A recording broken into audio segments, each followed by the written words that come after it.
వీళ్ళు సెట్ చేసిన పేపర్ అక్కడ చెప్పారు. అంటే వాళ్ళు అక్కడ జీతాల కోసం కక్కుర్తిపడ్డారు, వాళ్ళని అరెస్ట్ చేశారు. ఇప్పుడు నేను అనేది అదే, ఈ 2.5 లక్షల జీతం తీసుకున్నాడు ఇంకెక్కడ ఇన్స్టిట్యూట్ లో పని చేయకూడదు చేయాలి, తేవాలి.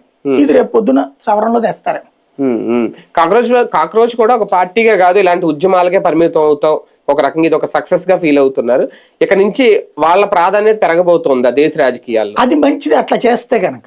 లోక్సత్తా లేకపోతే జేడి లక్ష్మీనారాయణ వీళ్ళు విశ్లేషకులుగా ఉన్నప్పుడు పబ్లిక్ నుంచి రెస్పెక్ట్ వచ్చింది, రాజకీయ పార్టీగా మారిపోయాక వాళ్ళ రెస్పెక్ట్ పోయింది.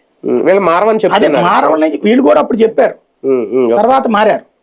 కాబట్టి వీళ్ళకి ఆ దురద లేకపోతే మంచిదే, దేశంలో ఒక మంచి మార్పు. అంటే ఇలాగ ప్రశ్నించే వాళ్ళు, ఇలాంటి యాజిటేషన్స్ చేసే వాళ్ళు కూడా అవసరం కదా ఇలాంటివి జరిగినప్పుడు. అసలు ఆ ప్రెషరే లేకపోతే సమాజం పాడైపోతుంది. ఉండాలి, కానీ దాంట్లోకి అసాంఘిక శక్తులు రానియకుండా చూసుకోవాలి. ఇప్పుడు నువ్వు కాక్రోచ్ జనతా పార్టీ అనేటటువంటి ప్రశ్నిస్తే బాగుంటది, కానీ మొదటే దారి తప్పింది ఏంటంటే వ్యవస్థని మార్చడం కాదు, మంత్రిని మార్చేయమని మాత్రమే కూర్చున్నారు. దాంట్లో ఆర్టికల్ 370లు లేకపోతే రామాయణాలు మహాభారతాలు ఉమర్ ఖలీదులు మాట్లాడుకొచ్చారు.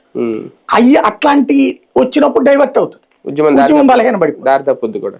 రైట్, చూద్దాం. మొత్తానికి ఒక హై పవర్డ్ కమిటీతో ఒక మంచి నిర్ణయమే తీసుకున్నారా నరేంద్ర మోడీ. భవిష్యత్తులో ఇటువంటి లీక్స్ అవ్వకుండా అలాగే విద్యార్థుల ప్రయోజనాలను కాపాడేలా చర్యలు ఉండబోతాయి అనేది బిల్లు కూడా ప్రవేశపెడుతున్నారు. అయితే కాంగ్రెస్